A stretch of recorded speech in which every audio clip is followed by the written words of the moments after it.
नमस्कार साथियों, सर्वा क्लासेज में मैं ओपी भूगोल व्याख्याता आपका हार्दिक स्वागत करता हूं। आज अपन साथियों अपने सर्वा क्लासेज यूट्यूब चैनल में मुख्य रूप से मृदा किसे कहते हैं, मृदा होती क्या है, किन तत्वों से इसका निर्माण होता है, इसकी विस्तार से अपन चर्चा करेंगे। कुछ पंक्तियों के साथ में आज की क्लास को अपन शुरू करते हैं मेरे दोस्तों। देखिए कितना डेडिकेशन होना चाहिए। कुछ रामधारी सिंह दिनकर की पंक्तियां मेरे समक्ष आई। लेकिन नौका तट छोड़ चली, लेकिन नौका तट छोड़ चली, कुछ पता नहीं किस ओर चली। लेकिन नौका तट छोड़ चली कि कुछ पता नहीं किस ओर चली।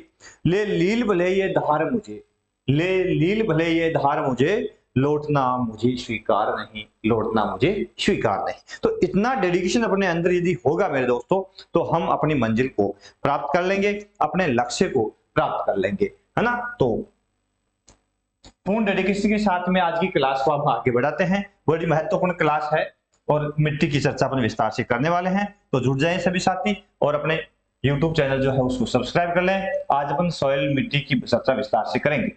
साथियों शाब्दिक अर्थ सबसे पहले अपन देखते हैं इसका, मिट्टी का शाब्दिक अर्थ क्या होता है। तो सॉइल शब्द मुख्य रूप से अंग्रेजी भाषा का है। किस भाषा का है? अंग्रेजी भाषा का शब्द है, ठीक है। और जिसका अर्थ मुख्य रूप से किससे लिया जाता है, इसका मीन्स किससे लिया जाता है? मृदा से लिया जाता है।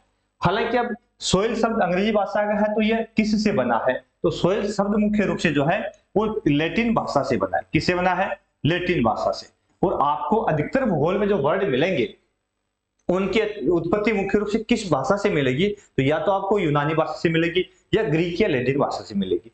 कारण यह है कि अधिकतर भूगोलवेता इसी प्रदेशी हुए हैं, तो उन्होंने अपनी ही भाषा में मुख्य रूप से जो नए वर्ड गढ़े हैं उनका नामकरण या उनको पहचान जो है अपनी भाषा में मुख्य रूप से दी है। तो लैटिन भाषा के जो शब्द है शोलम, लैटिन भाषा का कौन सा शब्द मुख्य रूप से मिट्टी के लिए काम में लिया है? शोलम शब्द मुख्य रूप से काम में लिया, ठीक है। और शोलम शब्द का अर्थ था फर्श। किससे था?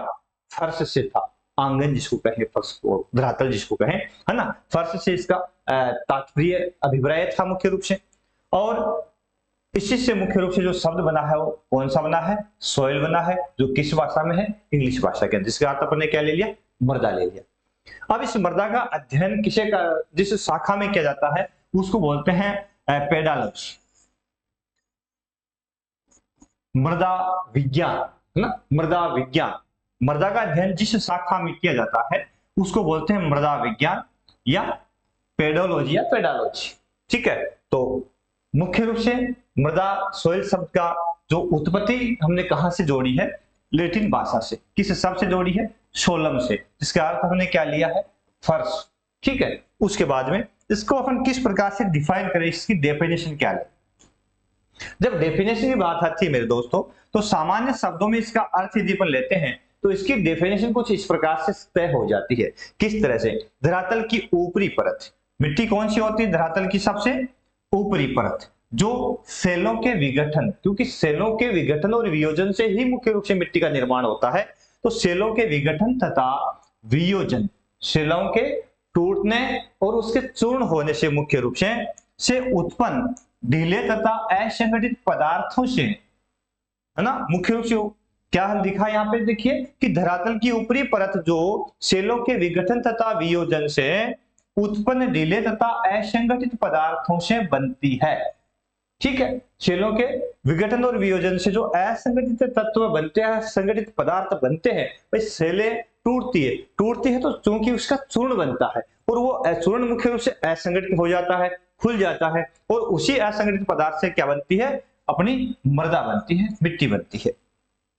अब इसी मिट्टी में क्या मिल जाते हैं? जिसमें अन्य तत्व कौन से मिल जाते? जिसमें जीवांश यानी जीवों के अंश मिल जाते हैं, वनस्पति के अंश मिल जाते हैं, वनस्पतियों के अंश, और खनिजों के अंश ऑलरेडी होते ही है, क्योंकि खनिज तो मुख्य रूप से सेलों में ही विद्यमान होते हैं और सेलों के विघटन और वियोजन से ये बनती है। तो सेलों के तो अंश इसमें होते ही है और जीवों के अंश इसमें मिल जाते हैं और वनस्पतियों के अंश मिल जाते हैं, ठीक है ना।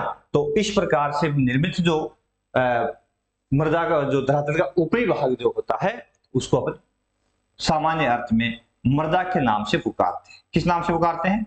मृदा या मिट्टी के नाम से पुकारते हैं, ठीक है। ये तो बेसिक सी परिभाषा है। कुछ विद्वानों ने इसकी परिभाषा दी है ना। तो सबसे पहले देखते हैं डॉक्टर बेनेट के अनुसार मिट्टी की डेफिनेशन। डॉक्टर बेनेट ने किस प्रकार मिट्टी को डिफाइन किया है ना? देखिए, भूपृष्ठ पर मिलने वाली असंगठित पदार्थों की बात तो वही है। बात कौन सी है? भूपृष्ठ के ऊपर, यानी जो धरातल है उसके ऊपरी भाग की परत जो किससे बनी है, कैसी है? असंगठित है। असंगठित पदार्थों की वह ऊपरी परत, भूपृष्ठ पर मिलने वाली असंगठित पदार्थों की वह ऊपरी परत जो जनक शैलों तथा वनस्पतियों के योग से बनती है। अब जनक शैल कौन सी हो गई? यानी जिन शैलों से, जिन चट्टानों से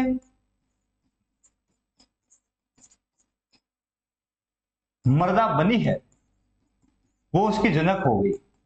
मुख्य रूप से जनक शैल कौन सी होगी? कि जिन शैलों के टूटने से मिट्टी का निर्माण हुआ है, तो वो उसकी कौन सी होगी? जनक शैल मुख्य रूप से होगी। तो शैलों और वनस्पतियों के योग से बनती है, उसको अपन किस नाम से पुकारते हैं? मृदा के नाम से पुकारते हैं। ये तो डॉक्टर बेनेट ने अपनी डेफिनेशन दी है अपने अनुसार। दूसरा है जे.एस. जोफे के अनुसार, और जो जे.एस. जोफे जो है उनकी डेफिनेशन मुख्य रूप से यदि आप पढ़ते हैं तो आपको मिल जाएगी कि स्वतंत्र सिंह की जो मुख्य रूप से भौतिक भूगोल है ना, उसके अंदर आसानी से उन्होंने जे.एस. जोफे की डेफिनेशन को मुख्य रूप से अपने लेखन में स्थान दिया है। तो मैं भी काफी अच्छा फॉलोअर हूं सविंदर सिंह जी का, क्योंकि उनकी बुक्स बड़ी शानदार आती है ज्योग्राफी के अंदर। तो जे.एस. जोफे के अनुसार मिट्टियां जंतु, खनिज एवं जैविक, कार्बनिक, ठीक है, जिनमें कार्बन होता है, पदार्थों से निर्मित प्राकृतिक वस्तु होती है। ठीक है, कृत्रिम नहीं होती, लिखा है प्राकृतिक वस्तु होती है, बिल्कुल प्राकृतिक ही होती है, जिसमें विभिन्न मोटाई के विभिन्न मंडल पाए जाते हैं। ये किसने कहा है? जे.एस. जोफे ने मुख्य रूप से परिभाषा दी है। क्या दी है? कि मिट्टियां जंतु, खनिज एवं जैविक पदार्थ, ठीक है, जिसमें कार्बन पाया जाता हो, जंतु, खनिज और जैविक पदार्थ जिनमें जो कार्बनिक होते हैं मुख्य रूप से, और आदि पदार्थों से निर्मित प्राकृतिक वस्तु होती है जिसमें विभिन्न मोटाई के मंडल पाए जाते हैं। मंडल कह दो, चाहे इसमें अलग अलग परतें कह दो, चाहे संस्तर कह दो, है ना, इसमें अलग अलग मोटाई के संस्तर पाए जाते हैं। तो ये दो डेफिनेशन मुख्य रूप से आपके समक्ष है। ठीक है, एक तो बेनेट की अपन देखी, एक अन्य। अगला है मृदा संगठन। अगला बिंदु है मृदा संगठन। अब मृदा जब संगठन की बात मुख्य रूप से आती है मेरे दोस्तों, तो इसमें अपन मुख्य रूप से क्या देखेंगे कि ये किन किन तत्वों का योग होती है। मिट्टी जो है किन किन तत्वों का योग होती है। हालांकि कुछ इंडिकेशन मैंने यहां दिया है कि विश्व मृदा दिवस 5 दिसंबर को मनाया जाता है। अंतरराष्ट्रीय मृदा वर्ष 2015 को संयुक्त राष्ट्र संघ यूएनओ ने घोषित किया है ना। संयुक्त राष्ट्र संघ जो है उसने 2015 को अंतरराष्ट्रीय मृदा वर्ष के रूप में घोषित किया है। ठीक है, तो अंतरराष्ट्रीय मृदा वर्ष 2015, अंतरराष्ट्रीय या विश्व मृदा दिवस 5 दिसंबर। अब देखिए मृदा संगठन, संगठन का मतलब आप समझते हैं कि किन तत्वों के योग से मिट्टी बनी हुई है मुख्य रूप से। ठीक है, तो मिट्टी के संगठन में अपन देखेंगे तो इसमें दो संस्तर पाए जाते हैं। कितने संस्तर पाए जाते हैं? दो संस्तर। अब मेरे दोस्तों दो संस्तर है कौन कौन से? तो पहला संस्तर है शोलम या ऊपरवर्ती मृदा मंडल। दो मंडल कर दिए अपने, दो संस्तर कर दो चाहे दो मंडल कर दो, तो दो संस्तर कौन से हो गए?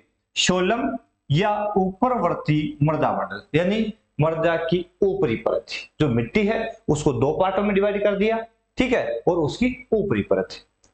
दूसरा जो भाग यहां पर है वो है उपमृदा मंडल या रिगोलिथ मंडल। क्या नाम दिया है? उपमृदा मंडल या रिगोलिथ मंडल। ठीक है, आगे देखिए। अब सबसे पहला जो सोलम या ऊपरवर्ती मृदा मंडल जो है उसके अंदर कौन कौन से तत्व पाए जाते हैं, कौन कौन से भाग पाए जाते हैं? तो अपक्षयित, ढीले तथा असंगठित पदार्थ। अपक्षय चट्टान के अपने मूल स्थान पर ताप दाब के परिवर्तन से सेल जब टूट जाती है तो उसको उसका अपक्षय कहते हैं। ठीक है, तो ये 3 तरह का होता है, भौतिक अपक्षय, यांत्रिक अपक्षय और रासायनिक अपक्षय। ठीक है, तो भौतिक, यांत्रिक या एक हो गया रासायनिक और एक हो गया जैविक, सॉरी 3 प्रकार के। ठीक है ना, तो अपक्षित ढीले और असंगठित पदार्थ मुख्य रूप से किसमें, सोलम या ऊपरवर्ती मृदा में पाए जाते हैं। रासायनिक तत्व, ठीक है, और जीवित सूक्ष्म जीव, रासायनिक तत्व और जीवित सूक्ष्म जीव, और इसके साथ साथ में जैविक पदार्थ, ये सब। अब इसमें देखिए अपक्षित ढीले असंगठित पदार्थ कौन से हो गए, ये सेल के टुकड़े, सेल का चूर्ण हो गया। क्या हो गया, सेल का चूर्ण। जो सेल मुख्य रूप से है टूटती है, उसके अवशेष हो गए, चट्टान के या सेल के अवशेष या उसका चूर्ण हो गया। ठीक है, और दूसरा जो भाग मुख्य रूप से यह है वो कौन सा हो गया, रासायनिक तत्व और जीवित सूक्ष्म जीव।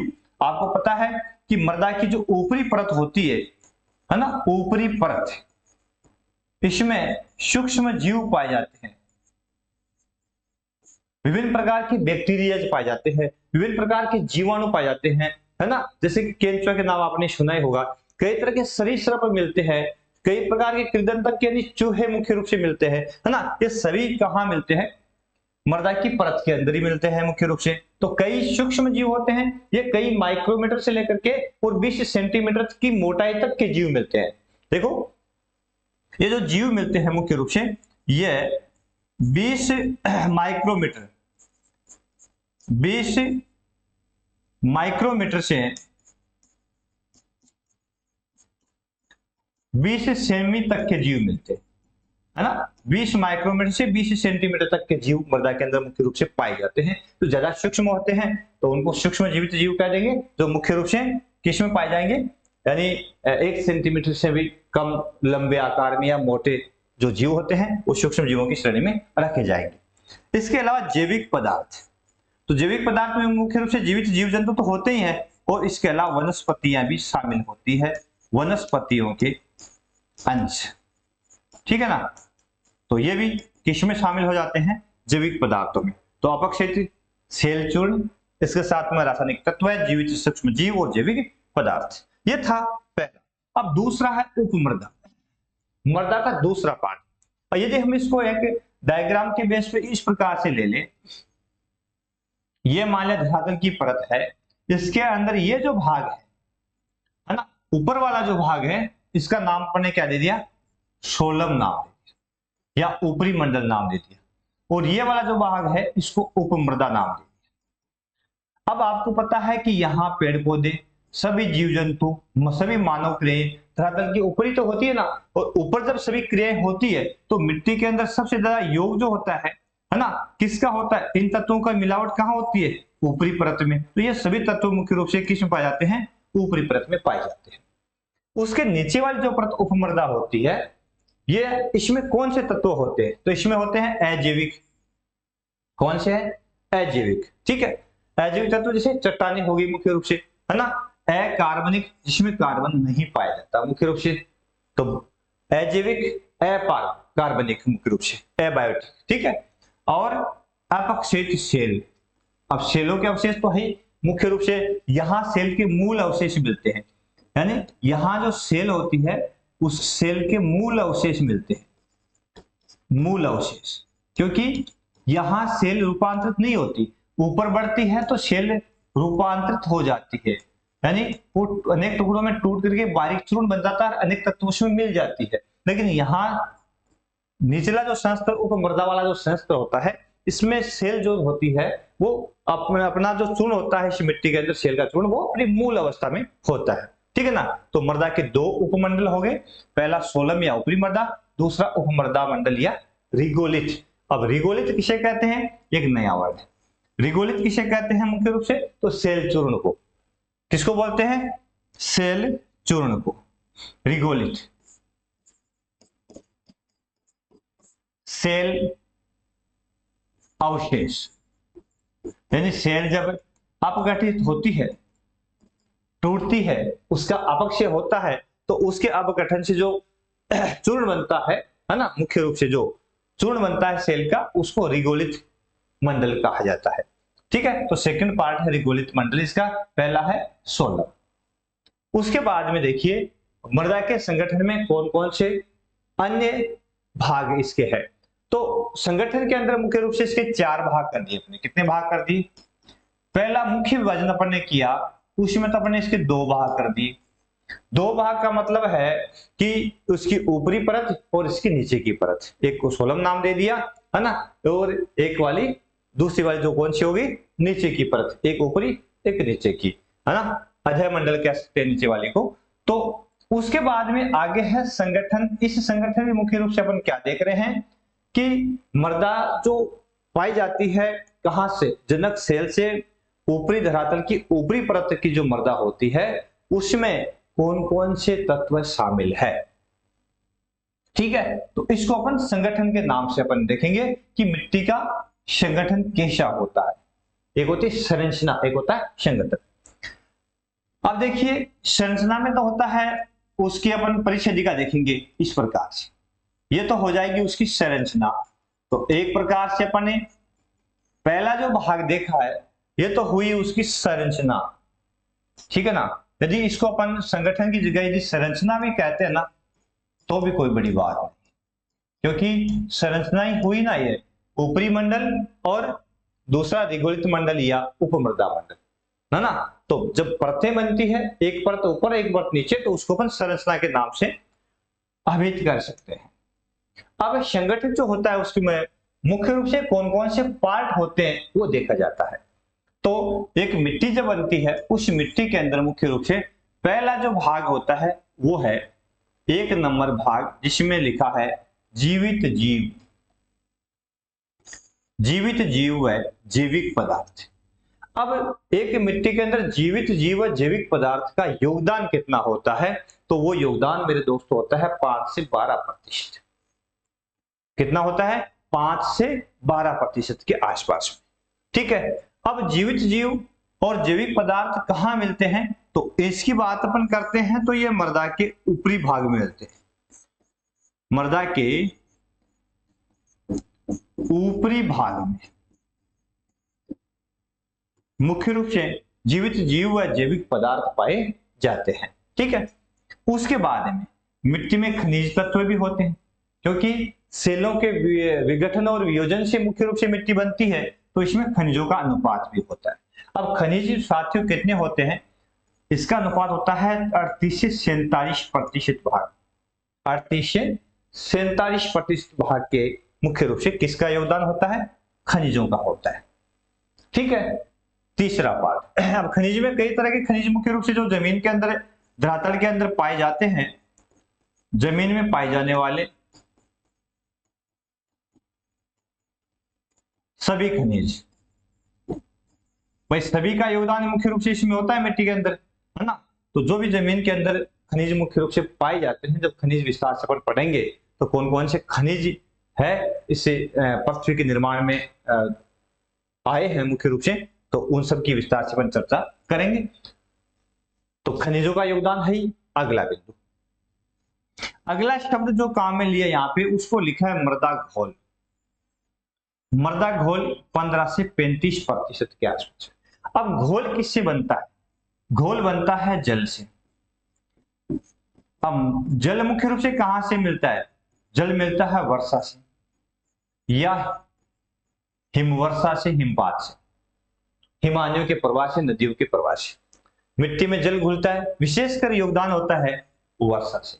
वर्षा का जल मुख्य रूप से जब मिट्टी के ऊपर गिरता है तो उसके साथ में रासायनिक अभिक्रिया करता है और मृदा के जो कुछ तत्व है उनको अपने घोल लेता है ना, विलय कर लेता है। तो उससे उसमें एक अभिक्रिया होती है, उसको घोल या विलयन बोलते हैं। घोल या विलयन, ठीक है, ये भी कहा जाता है। तो मृदा घोल का संबंध किससे हो गया? तो मृदा घोल का संबंध हो गया मुख्य रूप से मृदा में पाई जाने वाली जल की मात्रा से। किससे हो गया? जल की मात्रा से। और ये मात्रा मेरे दोस्तों कितनी होती है? लगभग 15 से 35% के आसपास में। ठीक है, चौथा प्रकार। चौथा प्रकार इसका मुख्य रूप से है, वो है मृदा वायुमंडल। अब मृदा वायुमंडल किसे कहते हैं? तो मृदा वायुमंडल होता है मृदा में गैसों की मात्रा। मृदा में किसकी मात्रा साथियों? गैसों की मात्रा। अब हर एक मिट्टी जो मुख्य रूप से होती है उसमें गैसें पाई जाती है।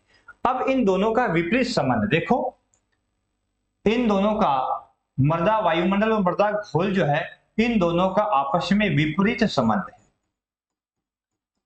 विपरीत संबंध पाया जाता है। अब विपरीत संबंध कैसे है? जब घोल अधिक है, यानी देखिए मृदा में जल अधिक हो तो हवा की कमी होगी।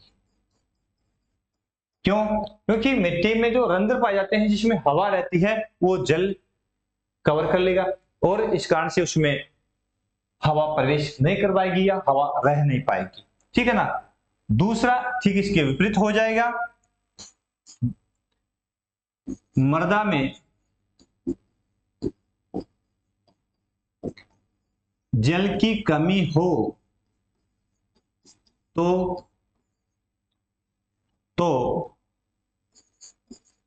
हवा की अधिकता होगी, हवा की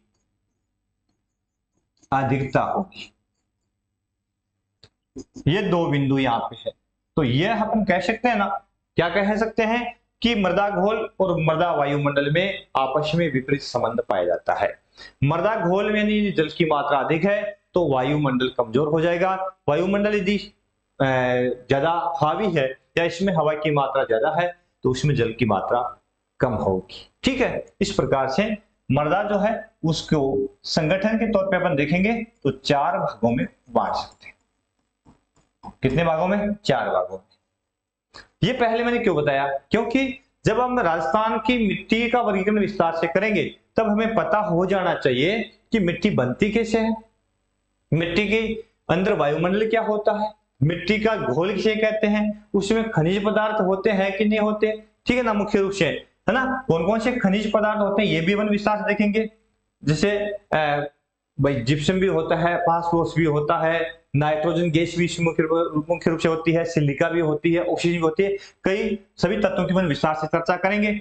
और जैविक जीव और जैविक पदार्थ होते हैं तो किस भाग में ज्यादा होते हैं और किस भाग में कम होते हैं। तो इन चीजों के अपन हमें पहले यदि पता है ना तो अपनी क्लास है ना, अपना जो लेसन है इफेक्टिव हो जाएगा, आपको तुरंत मेमोराइज हो जाएगा और जैसे ही आरपीएससी काफी डीपली जो प्रश्न पूछ रही है उसका उत्तर देने में आप सक्षम हो जाओगे। फिर लिखा है मृदा परिच्छेदिका। तो परिच्छेदिका मुख्य रूप से क्या है? तो परिच्छेदिका किसे कहेंगे? धरातल के ऊपरी भाग से आधार सेल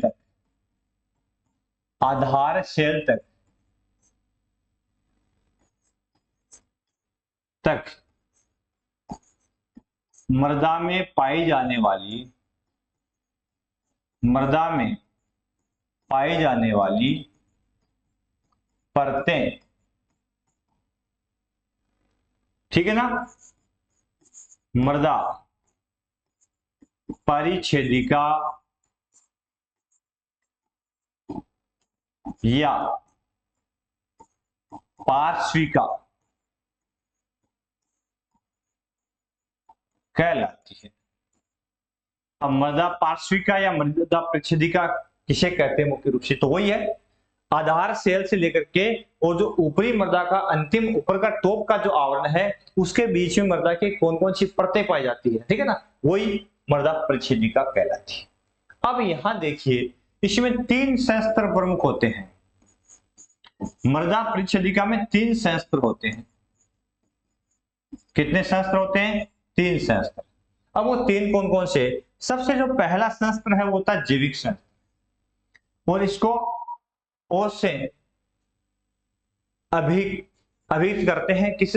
इसका संकेताक्षर कौन सा लेते हैं? ओ। जैविक संस्त्र है, संकेताक्षर क्या लिया? ओ लिया इसको। फिर इस जैविक संस्त्र को पुनः 2 भागों में बांटते हैं। एक का नाम दे दिया आपने O1 और दूसरे का नाम दे दिया O2। अब जैविक संयंत्र का मतलब यह हुआ कि मिट्टी की जो सबसे ऊपरी परत है, सबसे ऊपरी परत,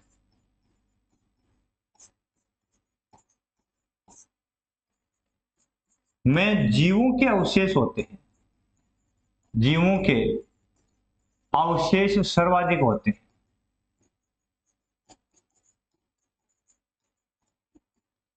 क्यों होते हैं इसका कारण भी मैं बता दूं कि इस भाग में मुख्य रूप से जीवों को जीवित रहने के लिए पोषक तत्व मिलते हैं, यथा जल मिलता है, यथा ऑक्सीजन मिलती है, ठीक है ना। और इसी कारण से सबसे ऊपर का जो टॉप का संयंत्र होता है, इसमें सबसे अधिक जीव पाए जाते हैं। जीव, इसके साथ साथ में वनस्पतियां सबकी सब ग्रोथ करती है तो इसी भाग में करती है, समझ गए। तो जीव और वनस्पतियां सर्वाधिक किसमें मिलती है, सबसे ऊपर वाले संयंत्र में, इसलिए इसको जैविक संयंत्र कहा जाता है।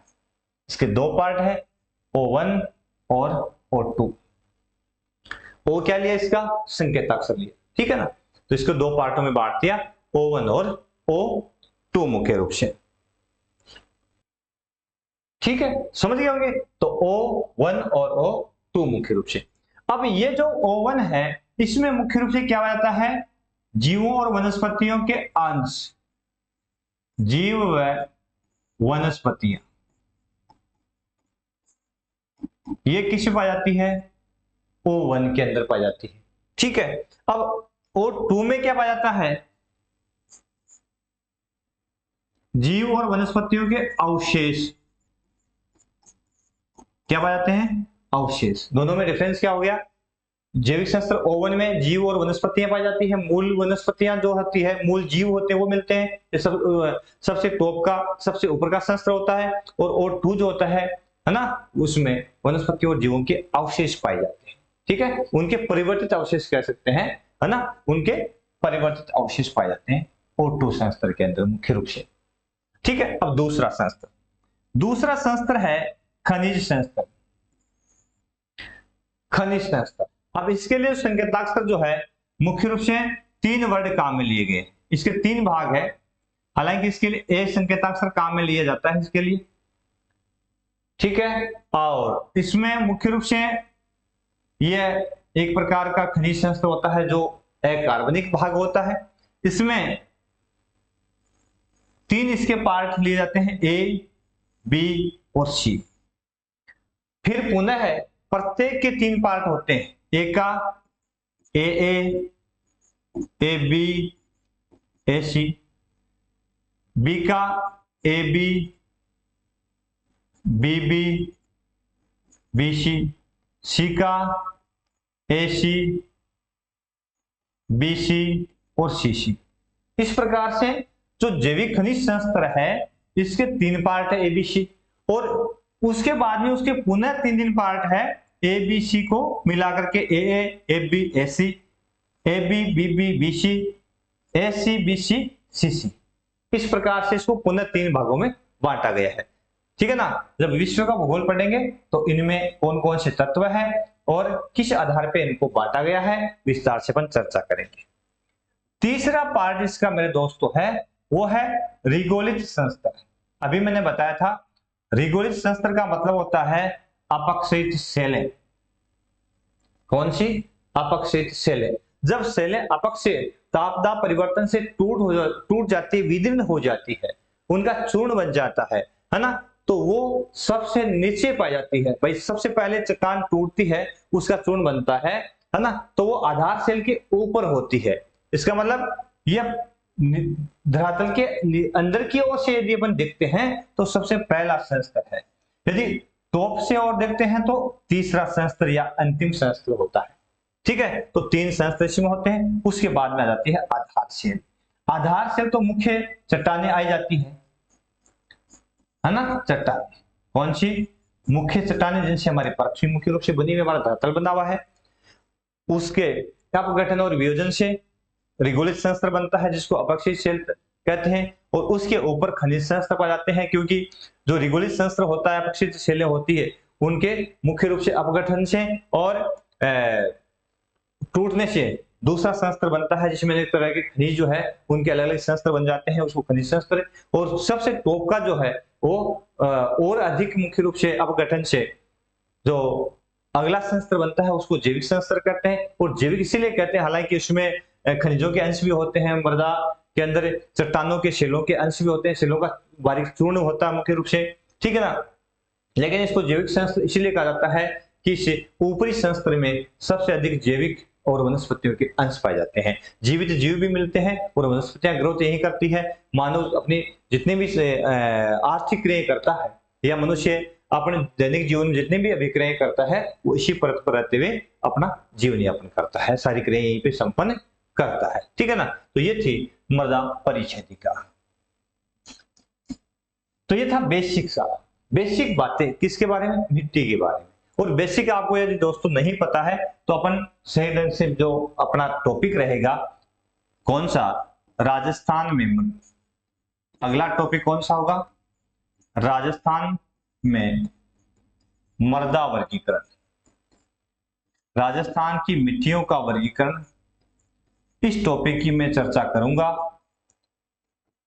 इससे अगली क्लास में, अपनी अगली जो आने वाली क्लास है ये रहेगी राजस्थान में मिट्टियों का वर्गीकरण। सामान्य तौर पे मिट्टी की प्रकृति, उसका रंग, उसकी गुण, उसकी विशेषताओं के आधार पर राजस्थान की मिट्टियों को कई राइटर 9 भागों में बताते हैं और कई राइटर इसको 10 भागों में बताते हैं। तो लगभग 9 से 10 भाग मुख्य रूप से राजस्थान में उनकी गुणवत्ता, उनकी विशेषता के आधार पर मिट्टियां पाई जाती है। कौन सी मिट्टी कहाँ पाई जाती है, जैसे रेतीली मिट्टी कहाँ पाई जाती है, काली मिट्टी कहाँ पाई जाती है, लाल काली मिट्टी कहाँ पे है, मध्यम काली कहाँ पे है, ठीक है ना।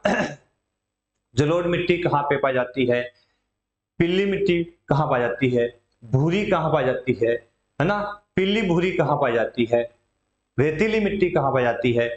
जो मुख्य रूप से 9 से 10 प्रकार है इनका, पर्वतीय मिट्टी कहाँ पाई जाती है, सबका विस्तार से अपन अध्ययन करेंगे। राजस्थान में वित्त मानचित्र इसका अध्ययन करेंगे। तो मेरे हिसाब से ऐसा टॉपिक नहीं रहेगा कि आपको क्लियर नहीं हो। तो बेसिकली मिट्टी होती क्या है, उसका क्या अर्थ है, उसमें क्या संगठन होता है, कौन से शस्त्र होते हैं, आदि बातें मेरे हिसाब से आपको समझ में आएगी। और यदि आपको क्लास अच्छी लगी है तो मेरे दोस्तों आप अन्य साथियों को भी क्लास को शेयर करें, ठीक है। तो बहुत ही महत्वपूर्ण टॉपिक रहा है आज का, वही बातें कौन सी, रामधारी सिंह दिनकर वाली। एक बार पुनः दोहरा दूं कि लेकिन नौका तट छोड़ चली, कि नौका तट छोड़ चली, कुछ पता नहीं किस ओर चली, ले लील भले ये धार मुझे, ले लील भले ये धार मुझे, लौटना मुझे स्वीकार नहीं, लौटना मुझे स्वीकार नहीं। धन्यवाद। जय हिंद, जय भारत।